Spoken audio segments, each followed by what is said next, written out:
হঠাৎ করে ঠিক হয়েছে যে আমরা দুদিনের জন্য কোথাও একটা ঘুরতে যাব। আর আমার মাম্মাইকে নিয়ে এইবার ফার্স্ট টাইম আমরা কোথাও বেড়াতে যাচ্ছি।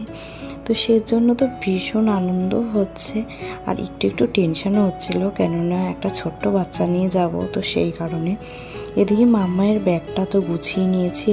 ওর ব্যাগটা খুব তাড়াতাড়ি করে সব কিছু মনে করে করে আমি ওর ব্যাগটাকে আগে গুছিয়ে নিয়েছি, মেডিসিন সমস্ত কিছু নিয়ে নিয়েছি। এদিকে আমি আমার মেয়ের জিনিসপত্র গুছাচ্ছি, আর মাম্মাই দেখো আমার দিকে কিভাবে তাকিয়ে রয়েছে। তারপর রাত্রি যখন 1:30 পৌনে 2 বাজে, তখন আমি আমাদের ব্যাগটা গোছাতে বসেছি। সারাদিন ঠিকমতো টাইম পাইনি, তো সেই কারণে রাত্রেবেলা একেবারে মেয়েকে খাইয়ে ঘুম পাড়িয়ে তারপর আমাদের দুজনের ব্যাগটা আমরা গোছাতে বসেছি। তো অলরেডি আমাদের ব্যাগ গোছানো কমপ্লিট। এইভাবেই